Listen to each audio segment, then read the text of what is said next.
Vamos a ver hoy a completar esto que hace referencia a la pérdida de competencia, ¿sí? La pérdida de competencia, igualmente, ¿no? Encontramos en el Código Orgánico de la Función Judicial, está en el artículo 165. Y existen estas tres causales que determinan que se pierde la competencia, que el juez pierde la competencia en sí. La primera que nos dice, en la causa para la cual ha sido declarado incompetente por sentencia ejecutoriada, ¿sí? Entonces, esto de la sentencia ejecutoriada habla básicamente, por ejemplo, cuando el juez por sí mismo puede declararse incompetente. Supongamos que dentro de la resolución del Consejo de la Judicatura, en el que se establece su competencia, no se encuentra dentro de su rango territorial una determinada parroquia. Entonces, él, mediante auto, puede inhibirse o decirte que él es incompetente para conocer esa causa, por los que los hechos se sucedieron en una parroquia en el que él no es competente, ¿sí? Ahí se declara incompetente el juez como tal y ya no puede conocerla. Entonces pierde la competencia como tal, ¿sí? Ahora, en la segunda, nos dice en la causa en la que se ha admitido la excusa o la recusación, ¿ya? Anteriormente, como hablábamos respecto a esto de la excusa o la recusación, esta era una causa de que se suspende, ¿no? De que se suspende la competencia, pero mientras que se resuelve, ¿ya? Esto de la excusa o la recusación. La excusa cuando el juez mismo, es decir, quiere apartarse del conocimiento de la competencia por A o B circunstancia. Y la recusación cuando las partes procesales consideran que el juez no es competente.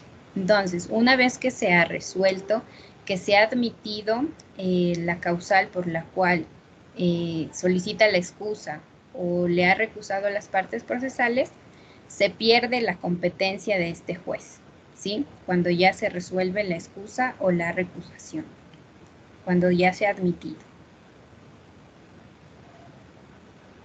¿Ya? Y la tercera nos habla de en la causa fenecida cuando está ejecutada la sentencia en todas sus partes. ¿Esto a qué hace referencia en sí? Cuando ya la causa ha terminado. Cuando la causa ya ha terminado, existe ya una decisión judicial en el proceso y ha sido ya ejecutada, ¿sí? Por completo. Entonces ahí hablamos también ya de una pérdida de competencia porque ya cumplió con su objeto dentro del proceso, ya resolvió y ya ejecutó, ¿sí? ¿Alguna pregunta respecto a la pérdida de competencia? ¿Puede repetir, ¿Será posible, por favor? A ver, uno por uno. será posible que pueda repetir todo lo que acaba de decir en palabras que se le pueda entender, doctora, por favor? A ver, ¿qué no entendió? Todo. O,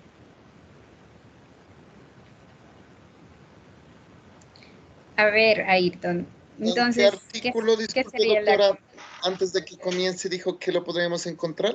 en ¿Encontrar? el 165? Del COGEP, ¿verdad?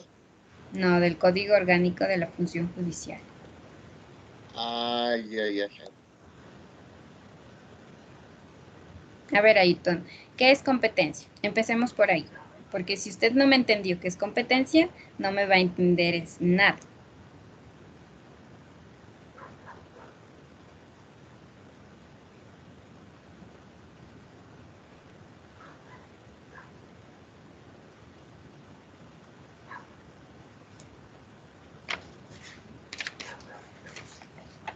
Es donde el juez ejerce la jurisdicción, es la competencia. Ya. ¿Y dónde ejerce entonces el juez la jurisdicción?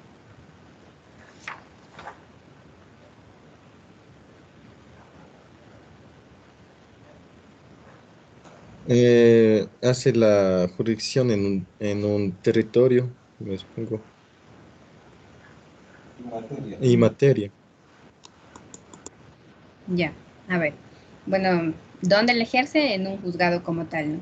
¿Y por medio de qué se la distribuye? Se la distribuye a través de qué? Del territorio, de la materia, de las personas, de los grados. ¿Sí? Ya. Ahora, estamos hablando de la pérdida de la competencia, es decir, que en ese territorio en el que se fijó que él puede ejercer sus funciones como juez, ya no lo puede realizar por A o B circunstancia, ¿sí? Entonces, la primera causal que nos dice, en la causa para la cual ha sido declarado incompetente, ¿sí? Es decir, ya no puede juzgar, ya no puede administrar justicia el juez dentro de esa causa. Entonces, necesitamos que mediante sentencia o mediante una resolución judicial, una decisión, se lo declare incompetente, se declare de que el juez no puede administrar justicia dentro de esa causa. Entonces, como ejemplo, yo les decía que el juez mismo también puede determinar, si hablamos de que el juez es competente en razón, por ejemplo, del territorio, ¿qué les decía anteriormente? Que el Consejo de la Judicatura es el que resuelve también esto de el ámbito territorial en el que se desarrolla el juez como tal. Por ejemplo, dice que el juez de Tulcán es competente para conocer solo determinadas parroquias, ¿sí? Conocer solo lo que es, digamos, Julián Andrade, Huaca, y las demás no. Entonces está regulando la competencia, ¿sí? Solo va a ser competente para conocerlo solo las causas que se desarrollen dentro de ese territorio de Julián Andrade y de Huaca, ¿ya? Entonces, ¿qué nos dice? Por ejemplo, conoce un caso y se desarrolló en otra parroquia que no sean estas, entonces no es competente, es incompetente como tal para conocerlo. Pero ¿qué se necesita para resolver? O sea, no podemos decir únicamente yo como parte procesal, como demandada, decirle únicamente, no, es que yo considero que usted es incompetente, y solo decirlo y mediante escrito, y el juez se va a apartar, ¿sí? Necesitamos una resolución en el que diga que el juez es incompetente y hasta para respaldo del juez, decir, bueno, es que por esta causal yo soy incompetente y estoy perdiendo la competencia porque en realidad esos hechos yo no los puedo juzgar porque a mí no me pertenece el conocimiento de causas que no sean solo de Huaca y de Julio Andrade, ¿sí? Entonces necesitamos una resolución para declararla que sea incompetente. ¿Sí? Ahí mucho mejor, Ayrton, ¿se entendió mejor? Sí, doctora, muchas gracias. Ya, vamos a la segunda causa ahora. La segunda causa que nos habla, en la que se ha admitido la excusa y la recusación. Estas dos figuras ya las expliqué anteriormente. Respecto a la excusa, es decir, el juez, es la facultad del juez, ¿no?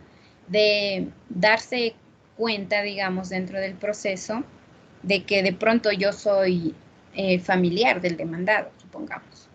O de acuerdo, mi actuación va a estar tal vez en duda porque voy a actuar de forma parcial, ¿sí? Entonces, esa es facultad solo del juez de excusarse, es decir, de apartarse del proceso, de no conocerlo. Y la recusación, en cambio, cuando las partes procesales, el actor o el demandado, puede pedir de que se recuse este juez porque se considera que va a ser parcial, porque tal vez tiene una relación familiar con la parte actora. Entonces no va a actuar en correcta forma, no va a ser un juez imparcial, ¿sí? Estas dos figuras, ¿qué es lo que pretende? Que el juez se aparte del conocimiento de esa causa, ¿sí? Que no conozca el proceso, que no juzgue el proceso. Ya. Entonces, dentro de la causal de pérdida de competencia, ¿por qué hablamos de la excusa y de la recusación? Porque en esta parte ya se resolvió, ya se decidió que es viable tanto las razones por las que el juez excusa o por lo que las partes lo están recusando. Ya se resolvió mediante autorresolutorio, mediante resolución en sí, que él no puede ser competente. Entonces también la pierde y ya no puede juzgar, ya no puede intervenir dentro de ese proceso, ¿sí? Dentro de la excusa y la recusación, ¿ya? ¿Entendida la segunda causa?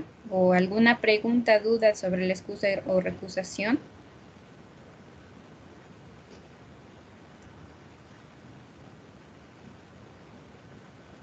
Ya, y la tercera. La tercera, ¿qué me dice?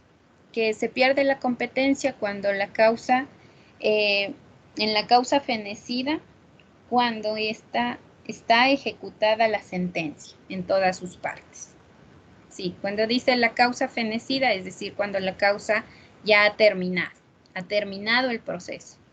El objeto por el cual se inició la demanda ya se ha cumplido, es decir, ya se ha resuelto en sentencia, ¿sí? La causa por la cual yo demandé. Pero a más de resolverse, ya se ejecutó. Es decir, que en la sentencia, si en mi demanda era el objeto de que tal señor me pague los $1000 que me debía, entonces el juez ya falló a mi favor y dijo que sí, que efectivamente el señor tiene que cancelarme los $1000 más los intereses. O sea, ya se resolvió la causa, ya se terminó, que se cumplió el objeto. Pero, a más de eso, ya está ejecutada, el señor ya me pagó. Yo tengo el recibo tal vez o el depósito de que el señor ya me pagó ese dinero. Entonces, el caso como tal ya está terminado y ya está ejecutado. Entonces, también ya no es competente porque ya terminó el proceso, ya se cumplió todo. ¿Sí? ¿Entendido hasta ahí? O sea, en el caso de que dice de la deuda, por ejemplo, del pago, ¿no es cierto? O sea, hasta el final, hasta que ya le pague. O sea, hasta ahí es competente. Claro, sí. A ver, es que digamos que ¿no? El juez como tal es competente ¿desde cuándo? Desde el inicio, desde el acta del sorteo de esa causa, ¿sí? Del proceso como tal. Yo desde ahí como juez, yo ya soy competente para conocer cualquier asunto. Ahora, la competencia no es únicamente de que resolvió, en el caso que les pongo, de que resolvió de que sí, efectivamente me debe y tiene que pagarme ese dinero, ¿ya? Sino también hasta que se ejecute, ¿sí? Hasta que se ejecute esa sentencia. Sigue siendo el juez competente. Entonces, supongamos de que el juez como tal ya ordenó, pero el señor no me ha cancelado, ¿sí? Entonces, puede él, y sigue siendo competente como tal, solicitando de que se ejecute. Inclusive, por ejemplo, yo por eso el señor no me ha cancelado, bueno, me canceló una parte en audiencia y la otra parte quedó en cancelarme después de un mes, ¿ya? Pero el señor no me ha cancelado. Entonces, el mismo juez sigue siendo competente para que yo igual le vuelva a poner en conocimiento de que no me ha cancelado y tal vez yo solicito, qué sé, la prohibición, o sea, de enajenar de un vehículo para que me cancele ese saldo, ¿sí? Que no se venda un vehículo o que se lo retenga, ¿sí? Él sigue siendo competente, el mismo juez, para conocer eso, hasta que se ejecute todo, ¿sí? Dentro de esa sentencia, dentro de ese proceso.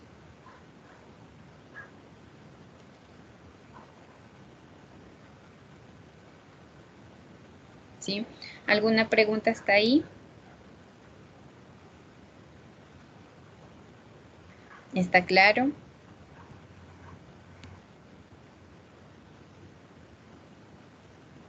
Por mi parte, sí, doctora, muchas gracias.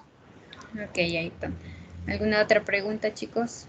Anderson, ¿está claro? Anderson Mejía, Anderson Tirira, ¿está claro? Sí, doctora, demasiado claro. Sí, doctor. Ya, a ver.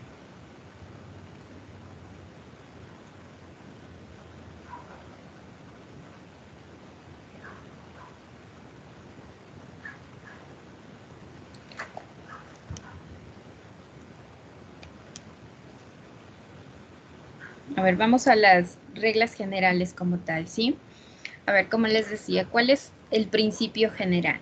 El principio general y constitucional también es que toda persona tiene derecho a ser demandado primero ante un juez competente, ¿no? Que sería ante el juez de su domicilio. Esa es la regla general, ¿sí?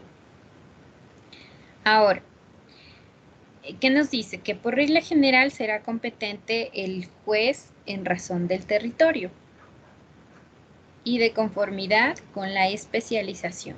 Esto de la especialización hace referencia pues a las distintas materias, ¿no? El juez de lo civil, el juez de lo penal, el juez de lo laboral, etcétera. Las distintas materias como tal. Ahora, también en esta parte nos dice de la competencia excluyente y la competencia concurrente, ¿ya?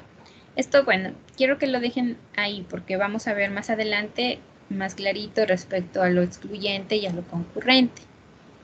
Lo excluyente simplemente quiere decir, como su término mismo lo dice, o sea, el juez que ya conoció esa determinada causa y la ley también lo establece, excluye a los demás, ¿sí? Excluye a los demás jueces, ¿ya? Solo es ese juez determinado va a ser el competente, los excluye al resto. Los demás no pueden ser competentes, solo él, ¿sí? Eso hace referencia a la competencia excluyente. En cambio, la concurrente, es decir, que puede haber uno, dos o varios jueces competentes para ese determinado asunto, ¿ya? Pero esto vamos a ver a profundidad más adelante respecto a lo que nos dice el COGEP. Esto simplemente son reglas generales como tal, ¿sí? Ahora, dentro de las reglas generales hablamos del fuero, ¿sí? Del fuero personal en sí y del fuero funcional, ¿ya? Nos vamos a quedar con esto del fuero personal, ¿sí? Ahora, esto del fuero personal, ¿a qué se refiere? Básicamente, hablamos de que el juez de mayor grado será competente, ¿sí? Esto hace referencia cuando un procesado, esto está en el artículo 168, ¿sí? Igual del Código Orgánico de la Función Judicial, ¿ya? Esto hace referencia a la persona como tal, de pronto a lo que la persona ejerce, por ejemplo, un cargo público, ¿ya? Un cargo público. Entonces, esto le da, digamos, otra condición que se llama lo del fuero. Entonces, por un ejemplo, los asambleístas o los ministros de Estado, ellos no van a ser juzgados por un juez de primera instancia. Ellos son juzgados por el juez de la Corte Nacional de Justicia, ¿sí? ¿Por qué? En razón de su condición, en razón del desempeño del cargo público que está realizando, por ser un ministro de Estado, ¿sí? Al igual que un asambleísta, al igual, ¿sí? Entonces, a eso hace referencia esto del fuero, es decir, su condición como tal, o el cargo que está desempeñando, ¿sí? Ahora, relativo a esto del fuero personal, tenemos lo primero que nos dice, el juez de mayor grado será competente. Dentro del numeral 1 del artículo 168, ¿qué nos dice? Cuando un procesado o acusado en causa penal o el demandado en procesos civiles y mercantiles de inquilinato, laborales, niñez y adolescencia, se halle sujeto a 2 o más fueros, el juez o tribunal de mayor grado será el competente para juzgarlo. Ahora, ¿qué dice? ¿Qué nos quiere decir esto? Primero, ¿qué nos dice? Sea una causa penal o civil o no penal, es decir, civil, niñez, inquilinato, el que sea, el demandado o el procesado en sí, que se halle sujeto a 2 o más fueros, es decir, el fuero personal, es decir, por ser persona, ¿ya? Y el fuero funcional en sí, que hace referencia a es al cargo o a la función que está desempeñando, como les hacía el ejemplo, por ejemplo, un ministro de Estado, ¿ya? Entonces, ¿qué pasa con un ministro de Estado? El ministro de Estado, bueno, es una persona común y corriente que puede ser juzgado básicamente por un juez de primer nivel, no habría ningún problema. Pero, en raíz a su función, en raíz al cargo que está desempeñando, es competente para juzgarlo el juez de la Corte Nacional de Justicia. Entonces, ahí ponemos en una balanza, ¿no? ¿Quién va a ser competente? Si el juez de primer nivel, por ser persona el ministro, o el juez de la Corte Nacional. ¿Y qué nos dice la ley? Nos dice que va a ser competente el juez de mayor grado. ¿Y cuál es el juez de mayor grado? El juez de más alto rango. ¿Sí? El juez, en este caso, el juez de la Corte Nacional de Justicia. Entonces, a eso hace referencia el juez de mayor grado será competente. ¿Sí? ¿Entendido hasta ahí? ¿Alguna pregunta?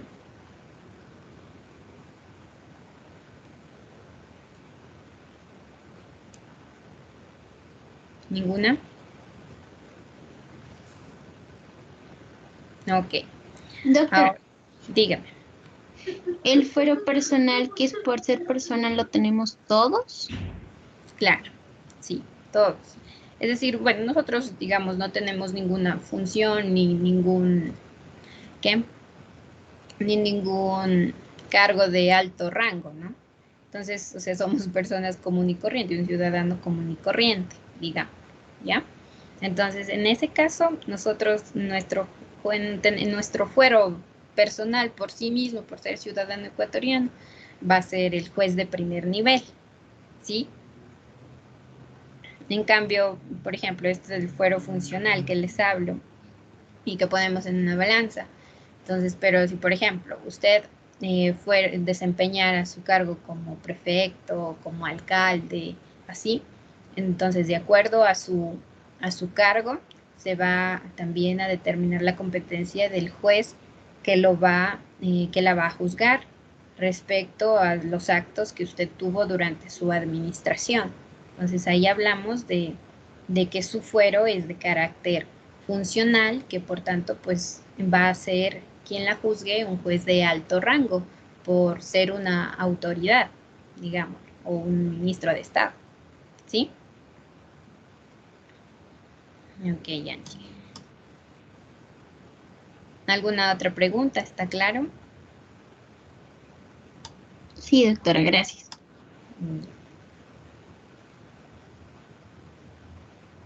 Ahora, vamos a la segunda.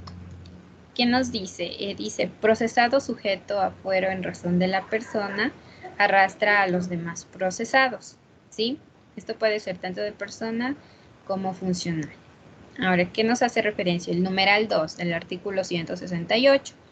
Nos dice, el procesado, acusado o demandado que se sujeta a fuero en razón de la persona arrastra a los demás procesados, acusados o demandados, no pudiéndose en caso alguno dividirse la continencia de la causa por sujetarse a diferentes fueros los procesados, acusados o demandados.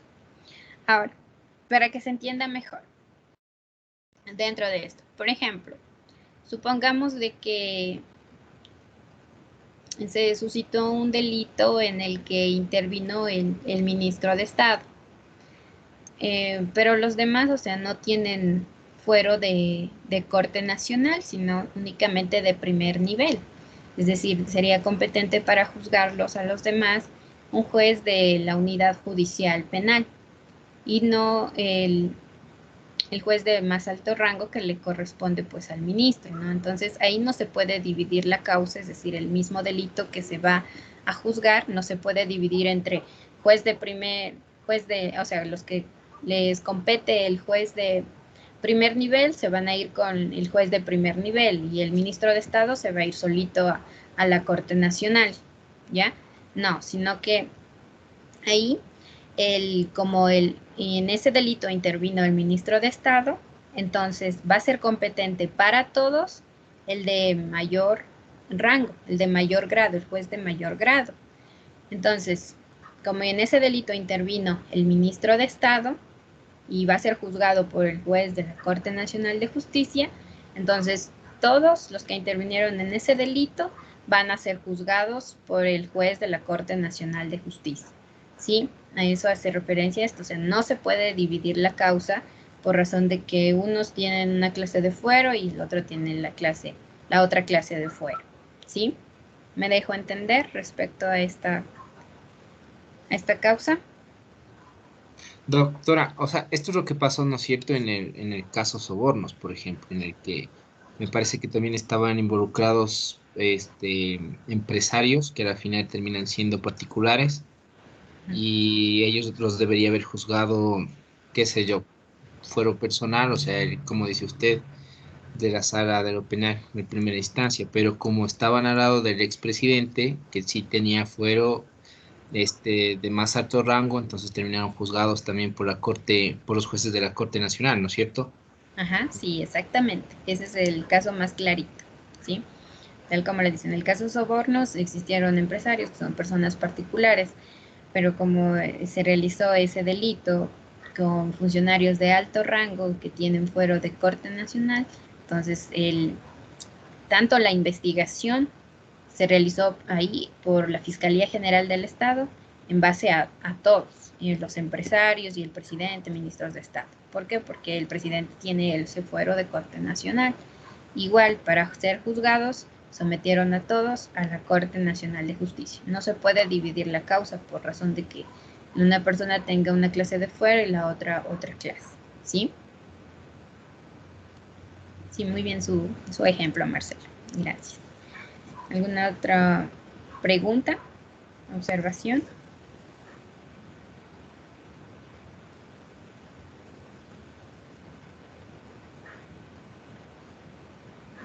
Ya. Ahora, dentro del fuero personal, hablamos del fuero común y el fuero especial. El numeral 3, ¿qué nos dice? En caso de duda entre el fuero común y el fuero especial, en razón de la materia prevalecerá el fuero común. Ya, esto del fuero común y el fuero especial, ¿a qué hace referencia?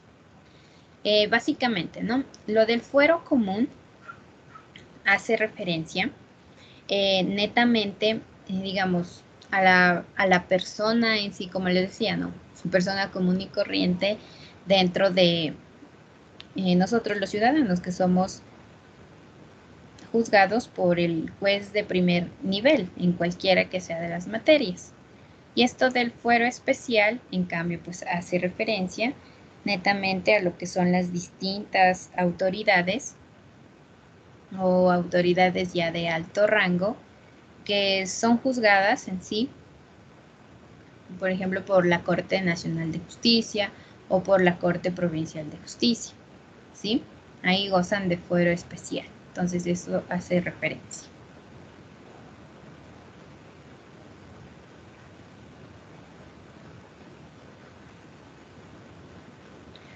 Doctora, disculpe, el fuero especial nos decía que es cuando... Cuando hace referencia al cargo o función que desempeña, cargo o función pública que desempeña la persona, ¿sí? Ahí es cuando es juzgado por un fuero especial, que sería, por ejemplo, la Corte Nacional de Justicia o la Corte Provincial de Justicia.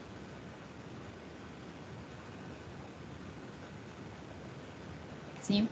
Y el fuero común hace referencia, es decir, a toda persona, ¿no? A todo ciudadano que tiene la competencia del juez en las instancias de primer nivel, ¿sí?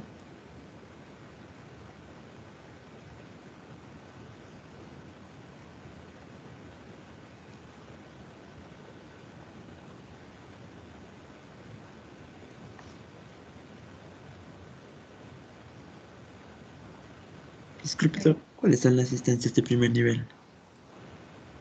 La instancia de primer nivel, juzgados de primer nivel, la unidad judicial civil, unidad judicial penal, que ahora tenemos actualmente. Laboral, esa es la primera instancia. Gracias. Ujú. ¿Alguna otra pregunta, duda? Ah, sí, doctora, este del fuero, el otro fuero, como era que decía, era fuero especial, eso. Eh, Disculpe, por ejemplo, un asambleísta, ¿no es cierto?, que ya es juzgado, pero está en sus funciones, digamos que Ujú. tenga una sentencia. Entonces, este man, para que le quiten ese fuero especial, tienen que despedirlo de la asamblea, ¿no es cierto? Claro, Sí. básicamente, ¿no? Bueno, esto de los asambleístas, ¿no? A ver, recordemos que de este fuero gozan en relación al cargo que están desempeñando, ¿no? Ujú. Sí, cuando salieron ya del cargo como tal, o sea, ya no tienen esta clase de fuero.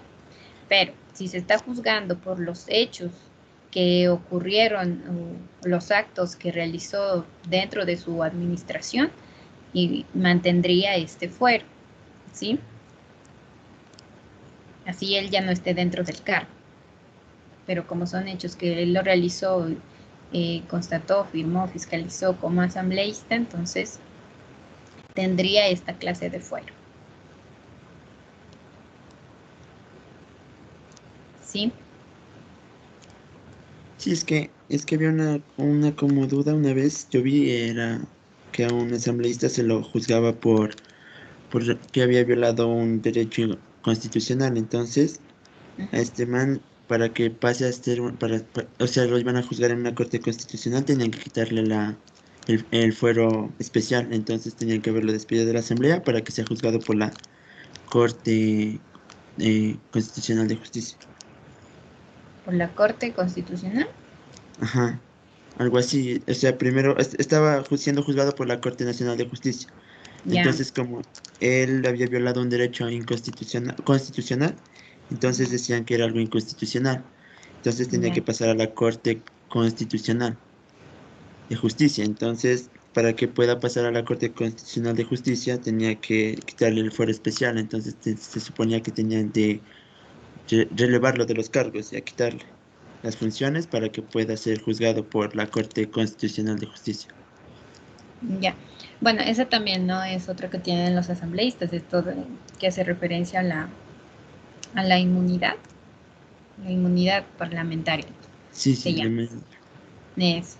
Entonces, bueno, para quitarles esto, sí, igual se hacen referencia y, o sea, para juzgarle, digamos, bajo la justicia ordinaria, ¿no? Como tal, digámoslo así, que sin fuero especial, entonces sí, tienen que quitarle lo que es la inmunidad como tal, para que, digamos, pues sea juzgado ya como un ciudadano común y corriente dentro, pero también, o sea, hay que tomar mucho en cuenta, ¿no? O sea, sí es un poquito delicado esto, ¿no? Respecto a que el hecho, por ejemplo, la violación del derecho constitucional, si también lo realizó, o sea, dentro de sus funciones o se relacionaba con las funciones que él desempeñaba o fue tal vez la violación de ese derecho constitucional, no sé, en algo aparte de lo que él desempeñaba en su puesto también. Hay que tomar mucho en cuenta esto. ¿Alguna otra pregunta? O sea, Doctora, una doctora, preguntita. siguiendo el ejemplo del compañero, si un asambleísta realiza un acto de corrupción, obviamente le separan de la asamblea, él de todas formas va a tener fuero especial, ¿no es cierto? Y va a ser juzgado por el más alto, los más altos jueces, por la corte, ¿no es cierto? Pero si en el caso, digamos, comete él ya un delito, digamos, una violación, ya Ujú. ahí ya lo juzgarían como un fuero común, ¿no es cierto? ¿O estoy equivocado ahí?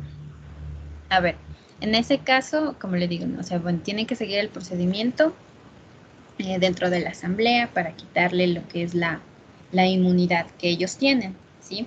Y sí, evidentemente, pues al quitarle esto y siendo prácticamente el delito que usted menciona, sí tendrían que ya juzgarlo como un ciudadano Un ciudadano común y corriente ya sería dentro ya de la primera instancia, ya no tendría este tipo de fuero.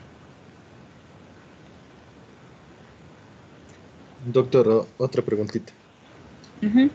En caso que en nuestro territorio pase un acto de lesa humanidad, ¿quién lo podría juzgar? En nuestro territorio pase un acto de lesa humanidad. ¿Y quién lo comete?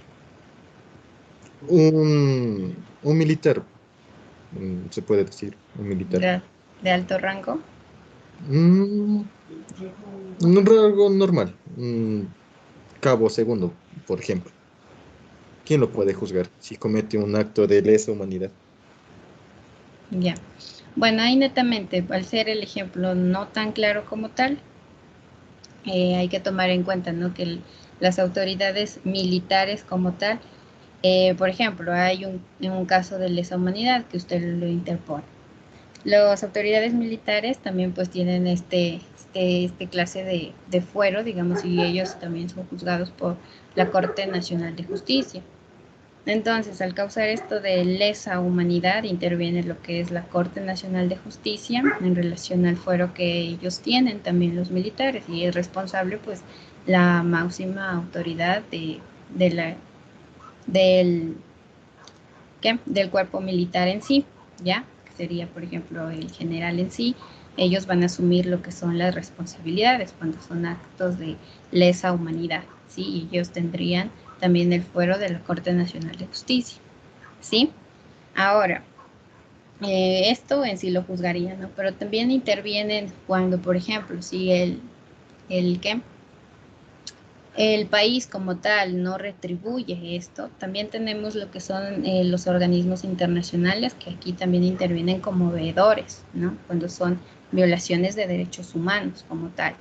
La parte en sí también puede intervenir lo que es la Comisión Interamericana de Derechos Humanos como veedores, la Corte Interamericana de Derechos Humanos, ¿sí?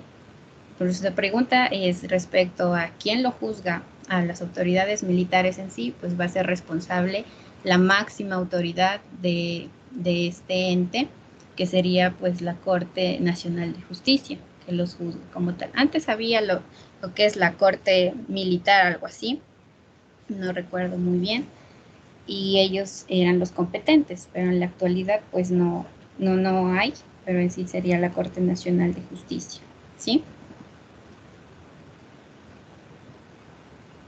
Gracias, doctora. Okay. ¿Alguna otra pregunta?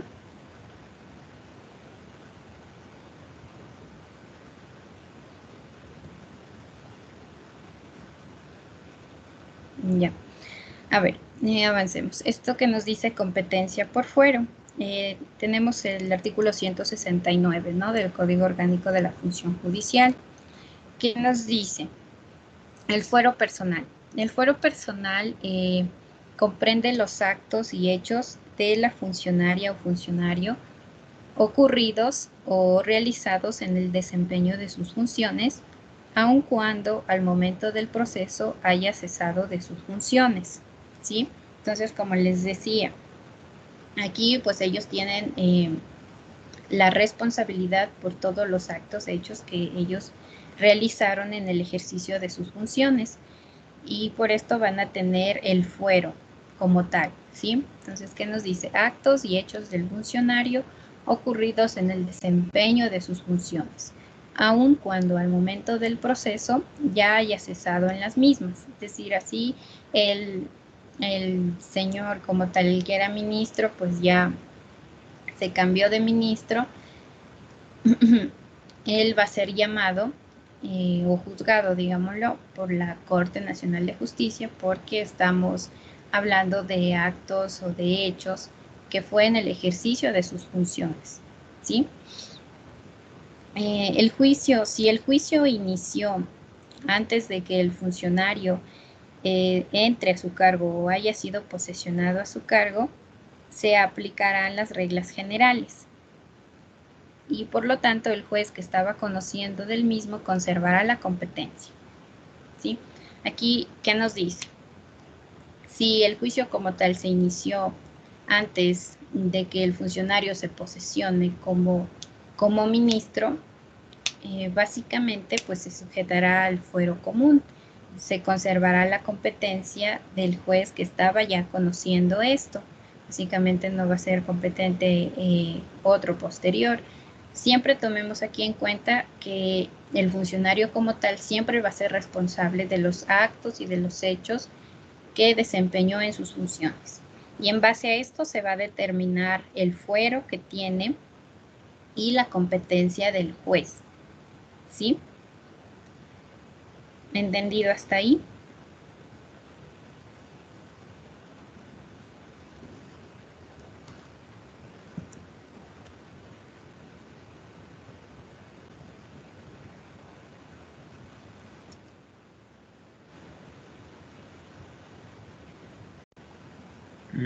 ¿Podría repetir un poco, doctora? Es que no lo entendí muy bien.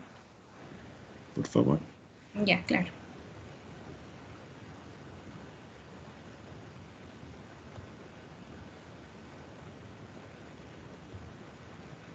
Permíteme, le comparto nuevamente. Se me quitó esto. Es que entendí que él, por ejemplo, ya está recién entrando a sus funciones, entonces él es juzgado con el fuero personal o es ya con un fuero especial. Bueno, como les digo, ¿no? Siempre tomemos en cuenta de que el funcionario como tal va a responder a todos los actos y los hechos que hizo dentro de sus funciones, ¿ya? Ahora, ¿qué pasa si el juicio respecto al caso que sea inició antes de que el funcionario entre a su cargo? ¿Sí? Si inició el proceso antes de que el funcionario sea ministro, es decir, él, él ni siquiera, digamos, él ni siquiera fue designado como ministro y ya hubo un proceso por unos determinados hechos. Entonces él, bueno, va a tener que comparecer respecto para responder, como es su cartera de Estado, digámoslo así, él va a tener que comparecer a responder por ese proceso que está realizándose, porque tal vez le van a pedir algún informe, algo, ¿ya? Él va a tener que comparecer a la instancia que se está desarrollando y como estamos hablando de un ministro de Estado, va a ser la Corte Nacional mismo que está tratándose de este proceso. Entonces ahí se trata mucho respecto al acto o al hecho que se está desempeñando en sus funciones. Entonces, el funcionario como tal, o sea, no es el acto o el hecho que él realizó, ¿sí? Sino él ejerce también pues la responsabilidad sobre los actos o los hechos que se realizaron en su cartera de Estado como ministro. ¿Sí? A pesar de que él no lo realizó, pero como esos hechos ya se están juzgando en la Corte Nacional de Justicia, pues va a seguir en la misma Corte Nacional de Justicia y va a tener que rendir cuentas tal vez por como cartera de Estado, es decir, como institución, no por sus hechos como tal. ¿Sí? ¿Me dejó entender ahí? Sí. ¿Ya? Sí, Entonces en ese caso, cuando nos dice el juicio inició antes de que el funcionario entre a su cargo, ahí hace referencia a la responsabilidad como la institución, ¿sí? Entonces, en ese caso, el funcionario sí va a tener que comparecer, tal vez para realizar algún informe, eso. Si bien él no es el responsable, pero va a tener que comparecer a esa instancia en la que ya se está tramitando la causa, ¿ya? ¿Alguna pregunta más?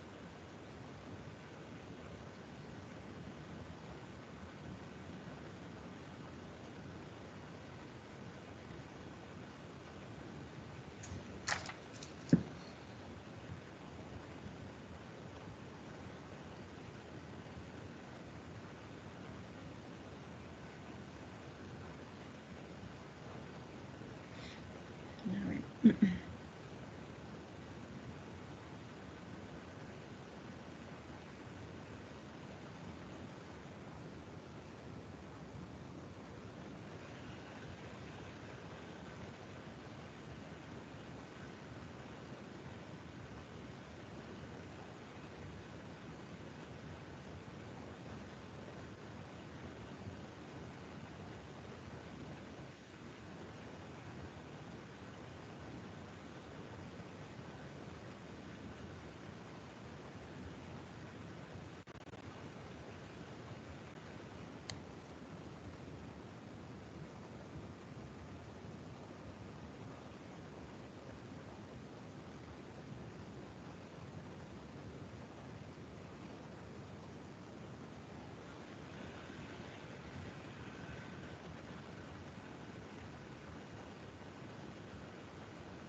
Ya.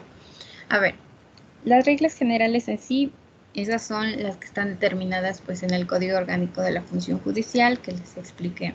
Ahora vamos a entrar en la materia como tal respecto a las clases de competencia que nos determina el COGEP, ¿sí?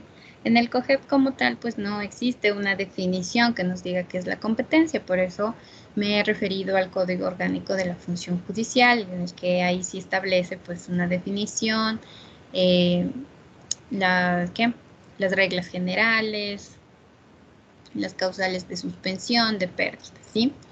Ahora sí, vamos a entrar a lo que es el Código Orgánico General de Procesos, en el que nos determina las clases de competencia. Ahora, ¿cuáles son las clases de competencia? Dentro del COGEB establece lo que es la competencia territorial, la competencia excluyente y la competencia concurrente, ¿sí? Esas son las clases de competencia que establece nuestro Código Orgánico General de Procesos, ¿ya?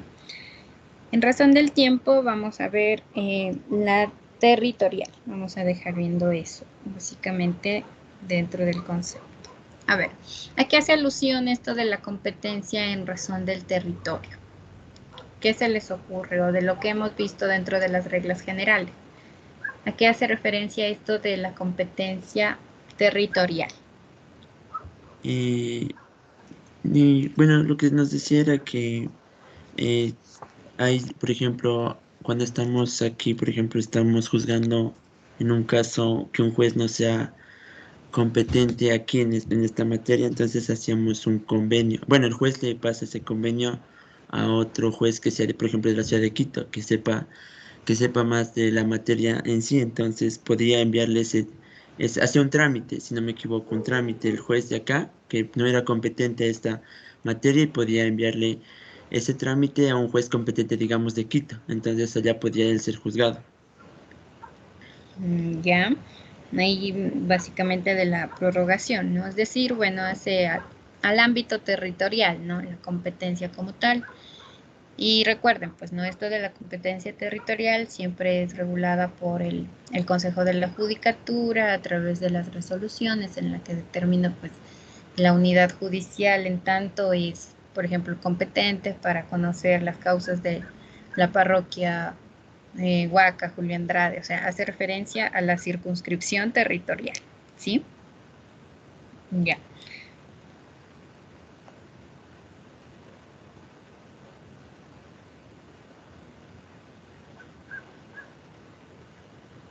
Este de la competencia territorial. ¿Qué nos dice? Por regla general, será competente en razón del territorio y conforme con la especialización respectiva, se van de la mano, ¿no? El territorio y la especialización. Es decir, vamos a determinar según el lugar de los hechos donde sucedió la circunstancia que yo estoy demandando, va a ser competente el juez, o del lugar donde vive el demandado, va a ser competente el juez, y la materia como tal, es decir, pues, civil, penal, laboral, ¿sí? Eso hace referencia a la especialización, ¿ya? O el juzgador del lugar donde tenga su domicilio la persona demandada, ¿ya? Esta es la regla general, como les dije. Se toma en cuenta, pues, el juzgador del lugar donde tenga su domicilio la persona demandada. Ahora, ¿qué pasa si la persona tiene domicilio en 2 o más lugares? ¿Qué pasa? ¿Qué se les ocurre? ¿Se tiene que determinar solo un domicilio o puede ser demandado en cualquiera de ellos? Se debería determinar, tal vez, doctora. Ya. A ver.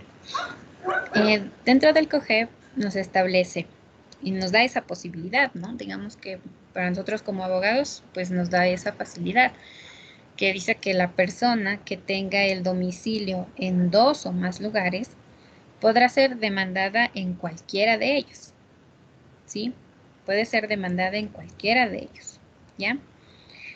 Si se trata de cosas que dicen relación especial a uno de sus domicilios exclusivamente, ahí sí, el juzgador de este será competente solo para ese caso, ¿ya?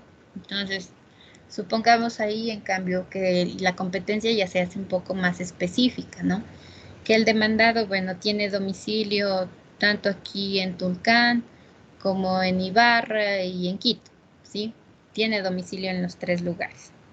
Pero respecto al bien inmueble que yo estoy realizando la demanda, este se encuentra en la ciudad de Ibarra, y en la ciudad de Ibarra también el señor tiene fijado el domicilio. Entonces ahí se hace más específico y de carácter ya exclusivo el domicilio allá.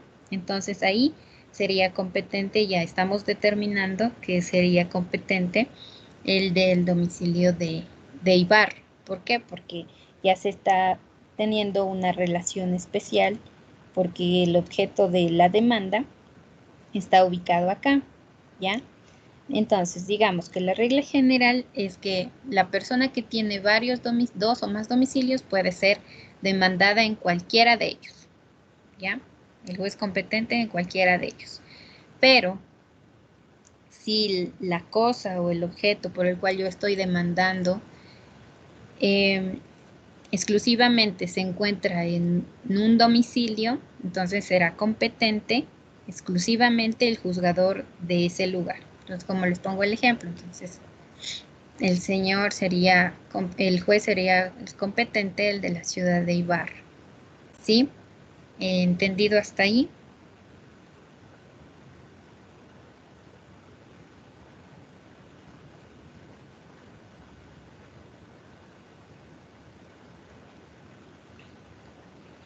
Ya.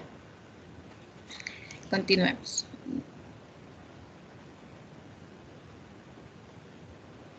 Ahora, ¿qué dice? Otra posibilidad que nos da. Dice, la persona que no tenga domicilio fijo podrá ser demandada donde se la encuentre. ¿Ya? En esta alusión, digamos que ya sería personas en sí, pues no, que en primer lugar no tiene el domicilio fijo en sí. Es decir, ¿qué es el domicilio? ¿Qué es el domicilio como tal? Donde una persona reside o vive, una ciudad donde ella vive. Ya. Sí. Netamente el domicilio como tal sí es donde la persona reside, ¿no? Pero también digamos que se lo define que es la residencia más el ánimo de permanencia, es decir, de que esa persona más de vivir en ese lugar, reside en ese lugar, pues también tiene la voluntad de permanecer en ella. Y esto, por ejemplo, de que el señor tiene algún negocio, bueno, su familia como tal en aquel lugar, su casa familiar en ese lugar, o tiene una farmacia, o sea, un negocio estable, la matriz de ese negocio en una determinada ciudad, entonces, y su familia ahí mismo, entonces tiene su residencia más el ánimo de permanecer en ella porque tiene también sus distintas actividades, ¿ya? Entonces ese es el domicilio. Entonces dice, pues que no tenga un domicilio fijo. Entonces supongamos que el señor como tal, bueno, digamos, no tiene el domicilio, no tiene la permanencia en ningún lugar, sino anda de un lugar a otro. Pero entonces tal vez se me ocurre, llega de vacaciones a la ciudad de Tulcán. Y nosotros tenemos conocimiento de eso. Y entonces como pues no tiene domicilio fijo y está durante un mes de vacaciones, yo en ese mes pues aprovecho y realizo la demanda como tal y lo logro citar al señor, ¿sí? En el domicilio acá. Entonces ahí sería este caso que nos pone, que si bien pues no tiene un domicilio fijo, pero en ese lugar, en un determinado lugar se encuentra, sí se lo puede citar en este lugar, ¿sí? No es un impedimento tampoco.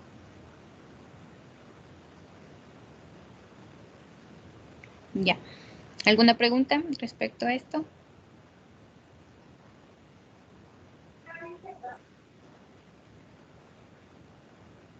Ya. Y por último nos dice, si la demandada es una persona jurídica con la que se celebró un contrato o convención o que intervino en el hecho que da origen al asunto o controversia, será competente el juzgador de cualquier lugar donde ésta tenga establecimientos, agencias, sucursales u oficinas, ¿ya?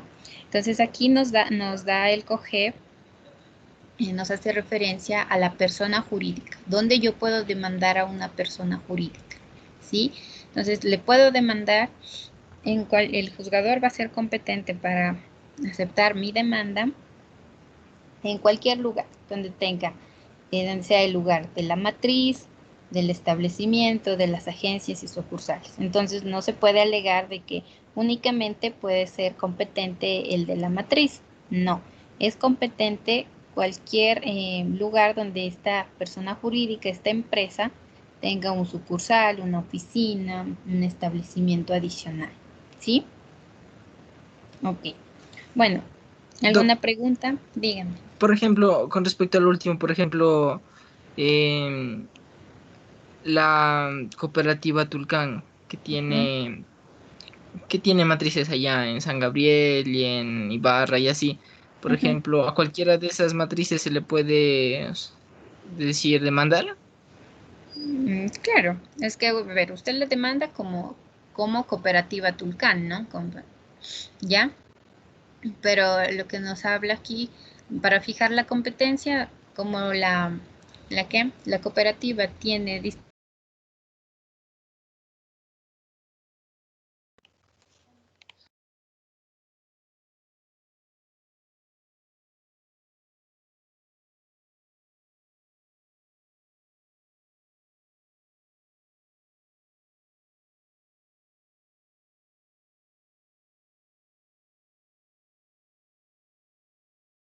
¿Está claro hasta ahí? ¿Alguna pregunta?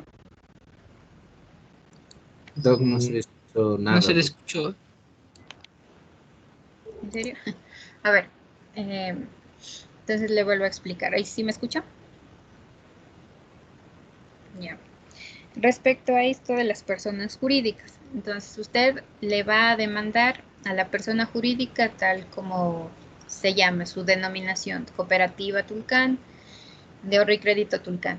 Entonces, como esta tiene distintas, la matriz, bueno, acá en Tulcán, en las distintas ciudades que tiene, Ibarra, Quito, etcétera, cualquier juez de estos puntos es competente, porque primero porque así lo establece el COGEP como tal, y ¿qué nos dice? Que va a ser competente el de cualquier establecimiento, sucursal, de cualquier oficina. Entonces, no nos dice, el COGEP no dice solo es competente el juez de la matriz, no.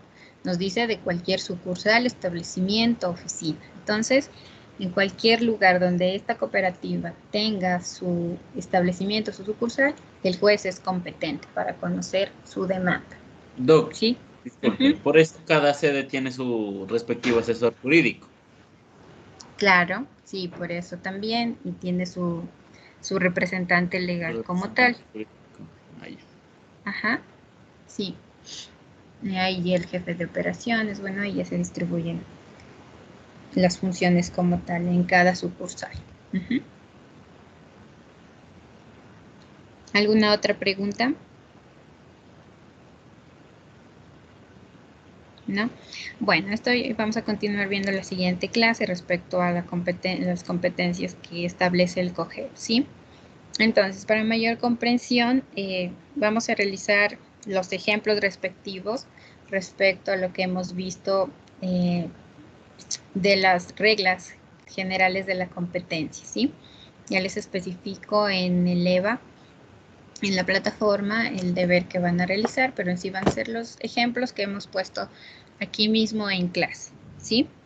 Los van a colocar y van a poner ejemplos de cada uno respecto a las reglas de la competencia en sí para determinar la competencia, ¿sí? Sí, ¿hasta qué día, doctora, nos dejará de tiempo? A ver, hoy es jueves, ¿no? Domingo mediodía, ¿sí? Sí, ¿no será posible hasta el martes que tenemos otra vez? Porque Sí, doctora, por sacan favor. bastantes tareas los fines de semana, de los demás. Sí, doc. Y nos están ayudando así para para justo el día que tenemos, en el caso suyo sería el día martes, no sé si nos puede ayudar de esa forma. A ver, hagámoslo entonces martes, pero mediodía, ¿sí? Sí, Doc. Ya. Ok, verá. Gracias. Les estoy dando Gracias, bastante Doc. tiempo, no estarán de que ya tarea atrasada, no alcancé a subir y tanta cosa, ¿sí? Ya, gracias, Doc. Ya, chicos. Entonces ya les Gracias, especificaré. doctor. Ok, de nada. Gracias. Ya, entonces ya les subo la tarea y entonces, como no hay ninguna pregunta, espero que todo haya quedado claro, ¿sí? Bueno, chicos, gracias por haber asistido, que tengan una buena noche, descansen. Igualmente, hasta mañana.